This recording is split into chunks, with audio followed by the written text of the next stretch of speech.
Hello everybody. Today I'm going to clean up a pair of Florhseim Imperial tassel loafers, and at first you might say, okay, so what's so special about these? But these are made of elusive Shell Cordovan. Okay, so let's go. Hello everybody, it's Robert Powers. 4.5 out of 5. My shoe collection. These are made of Shell Cordovan. Can you tell the difference? Now here they are finished up. I'm not a professional. Look how tight this is though. Very clearly here, I just cut the thread in half. Look at that, see? And here they are, all finished up. Now, if you're not sure what Shell Cordovan is, I'll link a couple videos below to kind of explain. But just generally speaking, most shoes that you're going to get are going to be made of, most nicer shoes are going to be made of calf skin leather, which comes from a cow. It's called bovine leather. But Shell Cordovan actually comes from a horse. And there's only about 2 pieces about, yay big on a horse. If you take an Allen Edmonds shoe that retails for $395 and do basically nothing but change the upper to, instead of being made from premium calf skin to Shell Cordovan, the full retail price goes from $395 to $695. And Shell Cordovan is so sought after because it's extremely durable, and because one of the other neat features about it is, if you look in the creases here, even as I flex this very old shoe, do you see it does not break? You get no micro creasing, okay? It's got some very, very unique properties about it. Shell Cordovan shoes are, pretty highly sought after. I mean, at first you look at this, it looks like nothing special, but just wait till this gets, cleaned up. So it's pretty dusty, and I kind of purposely, let me grab a rag, I purposely left it dusty just because I wanted to get a good shot of the before condition.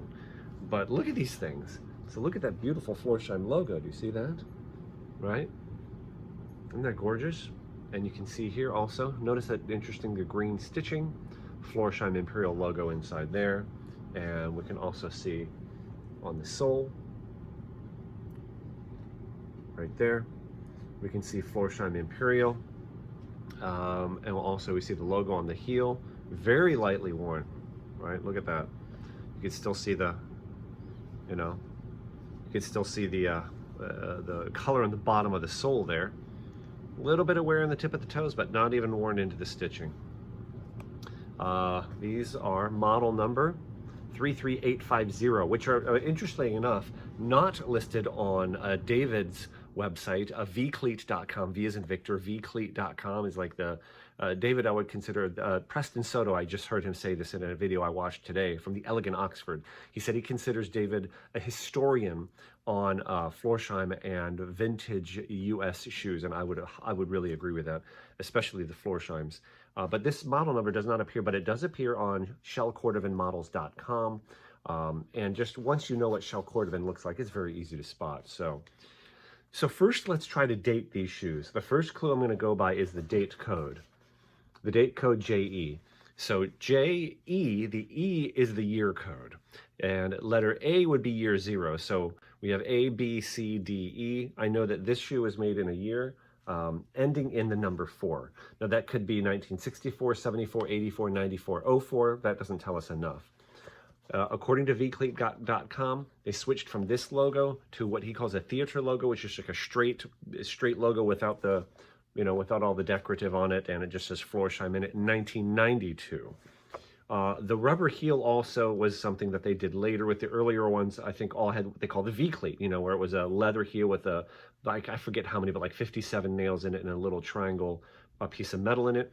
So I'm pretty certain that these shoes then were made in 1984. I mean, it's 2020, so that makes that, what, 36-year-old shoe. Isn't that pretty cool? So I think the first thing I'm going to do is just basically wipe them down. And then this, I'm not a Shell Cordovan expert. And I have come across, this is probably about the, 6th, 7th, 8th pair of Shell Cordovan shoes I've come across. And unfortunately, of all the Shell Cordovan shoes I found, oh, by the way, these I purchased for $3.20. But none of them that I've ever found have ever fit me. So I'm going to basically just clean them up and then try to find them a good home. But this, from the guys that I trust that have multiple pairs of Shell Cordovan shoes, for decades. I'm using this because of their recommendation. And this is Lexol Neatsfoot Leather Dressing, non-darkening. We want to make sure to really nourish these very well. Old Shell Cordovan can tear if it's not well nourished, or even if it is, sometimes, you don't know the condition of the leather internally, but this looks really nice and it feels really good. By the way, this is kind of gross, but Neatsfoot is an oil, and it actually comes from the shin and or foot bones of a cow. I guess you press it and roll it and you get this oil that comes out, which is kind of gross. But anyway, supposedly really good for nourishing, protecting Shell Cordovan. I'll use that. We'll, polish them up. And from everything that I've read about guys that have Shell Cordovan shoes, the key with Shell Cordovan is this and this. Just to brush them, brush, okay? All right, so let's get started on these. The Lexol, first of all, it says includes ultra gentle cleaners to safely lift dirt off your leather surfaces, contains specially formulated oils to nourish and enhance your leather's flexibility and utility. Premium UV protectant. Shake well, apply to a clean cloth or Lexol applicator sponge, rub into leather until evenly dispersed. After a few minutes, wipe off excess and buff with a clean cloth. Sounds pretty basic, right? And with old dusty shoes like this, what I often like to start out with is just a nice, fairly clean but damp cloth. Not wet, but just damp. So I think that's what I'm going to do here. Oh, and also, let's get some shoe trees on these suckers.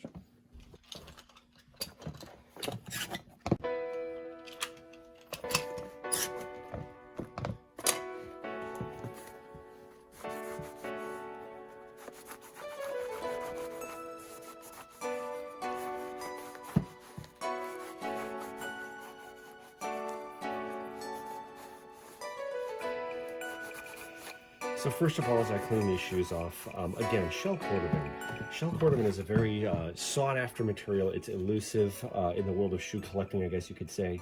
I don't know if elusive is the right word, but it is sought after. And the Shell Cordovan, it will last a long time even if it's ignored, even without really being taken care of. It's just such an incredibly durable material. A lot of it, well, the best Shell Cordovan, in my opinion, today is made at Horween Leather Factory in Chicago, Illinois, and I personally visited that factory. And I've got kind of a video/slideshow documenting that part of that visit on my channel, which I'll link below. Again, the Shell Cordovan is just a really special, unique material. It takes a long time to make it, to produce it.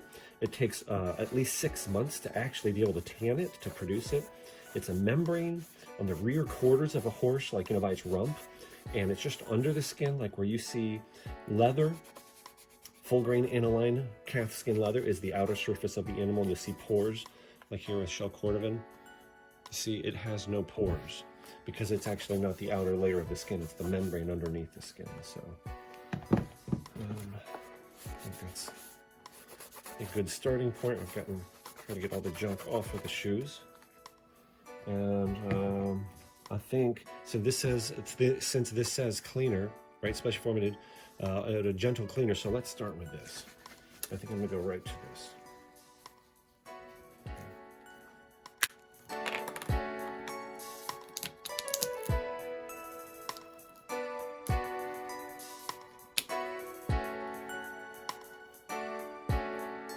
Oh, they're very runny.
Okay, now that that's set up, and by the way, I think they do already look a little bit better, don't they?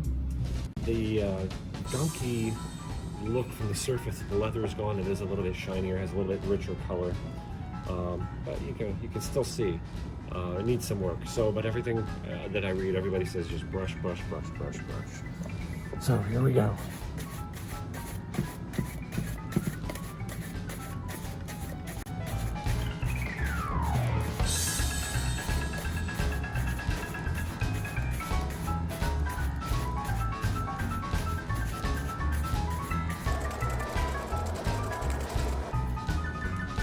Already looks better compared to that side.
Take a look. Obviously, brushed, not brushed. Now remember, there is not one drop of shoe polish on these things yet. You're starting to understand the allure of Shell Cordovan?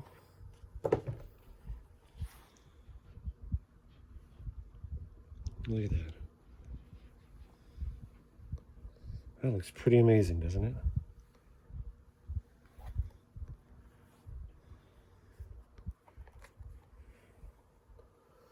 We get to brushing the other shoe. If my arm can take it. That was about 12 minutes, 12 and a half minutes or so, about 12 minutes of brushing straight, as hard as I could. I'll have to take a break. I'm sweating, my shoulder hurts.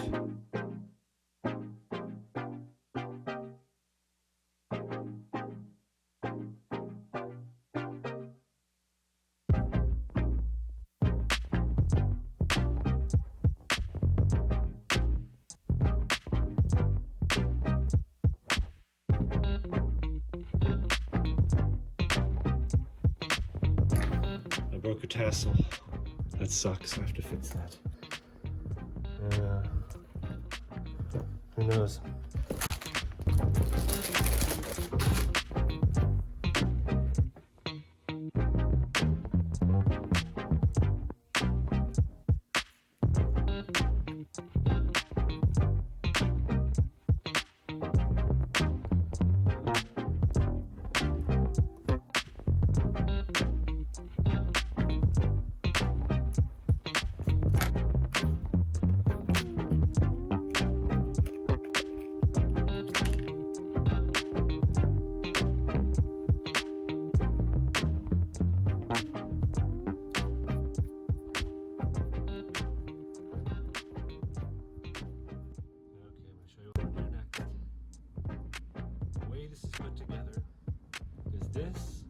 It's actually a sheet. It starts out as a strip of leather. They cut it, roll it up, and if you can see, it's like two little staples there. I'm telling you, unless you've done this and you unroll this friggin' thing, you'll never get it back together like that. It's so difficult. So I'm gonna cheat a little bit.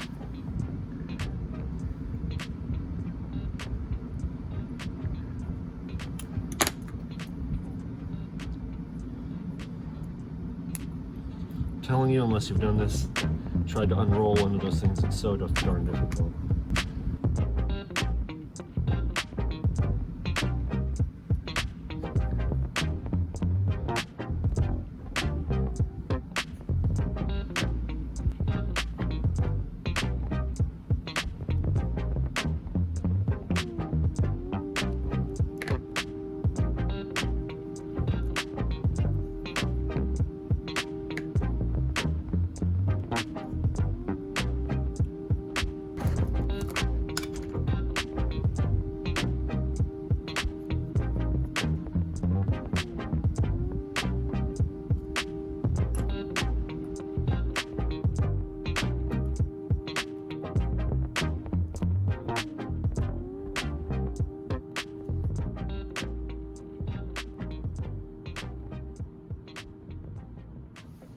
Now, remember, this is no polish on it right now.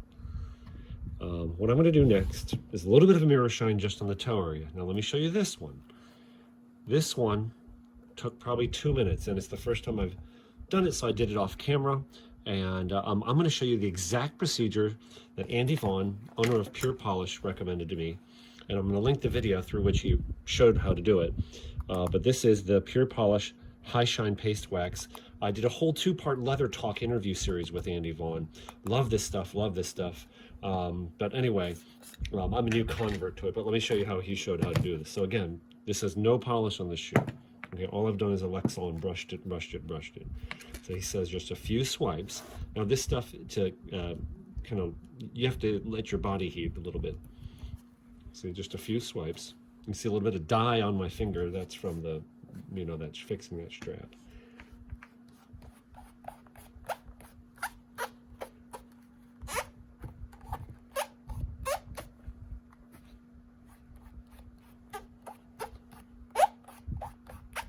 Now, do you see the fogging there? Okay. Now it's just a few swipes, and you go the other way. I'm using no water, using no rag, just that stuff on my finger. Go across, front to back again.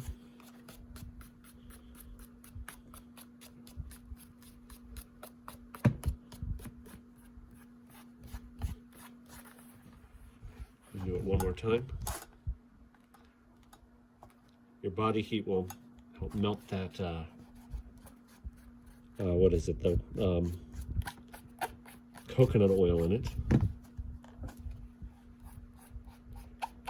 80 degrees, coconut oil liquefies.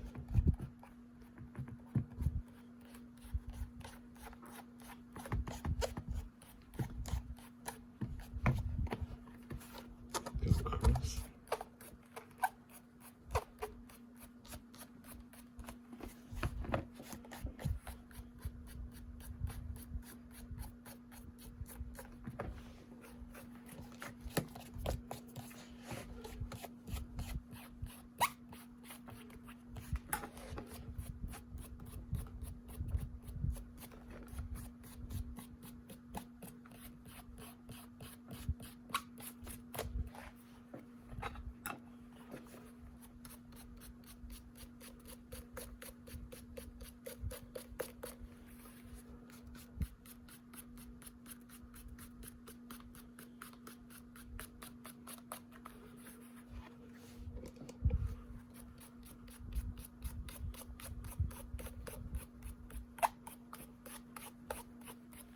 Look at that.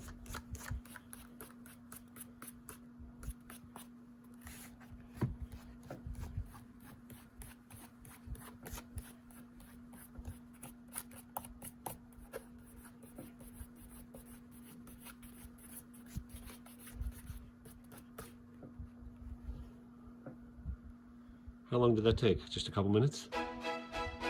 Pretty awesome, huh? This is a simple shine. This is edge dressing.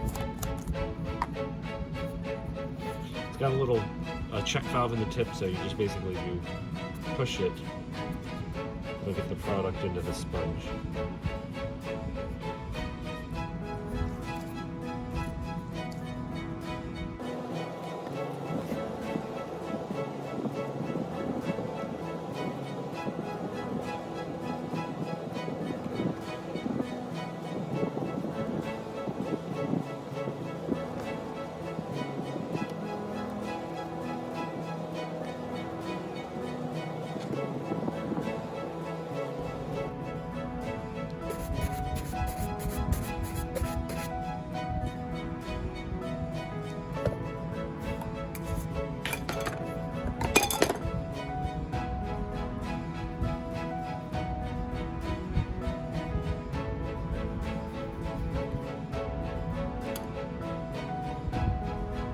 This is the burgundy, by the way, because this is stuffed.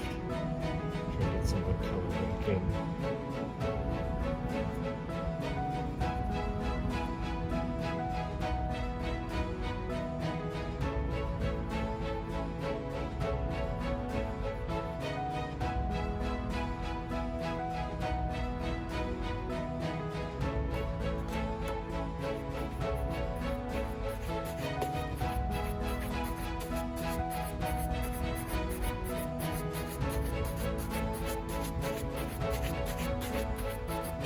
And here they are all finished up. You really do need to get Shell Cordovan in good lighting to really appreciate it. And I didn't do anything additional to those toe caps other than what you saw me do, right? And again, other than just the tips of the toes there's no polish on these things. Just Lexol Neatsfoot, right? You saw the bottle. Aren't they gorgeous? Look at that. Beautiful.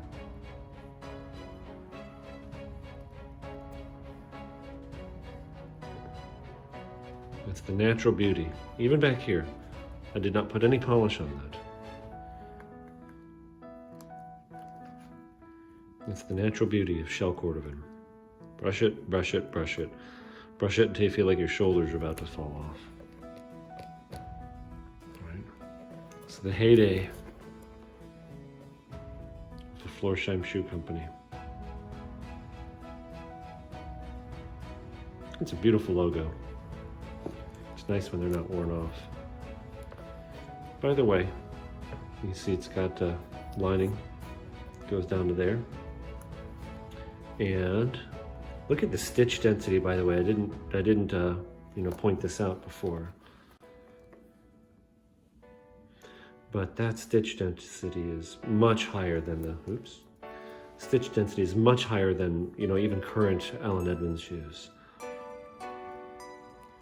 Beautiful job. I mean, look, it's, just perfect. They even have the, fudging on the top. Beautifully done.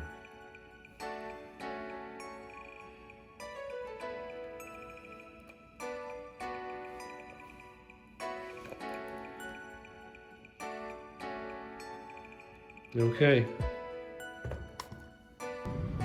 Thank you everybody so much for watching. And if you've ever been caught by a friend or coworker checking out another dude, checking out if their shoes are good or welted, that is, you might want to consider subscribing to my channel. All right, God bless you guys, everybody. Have a great day, and I'll see you later.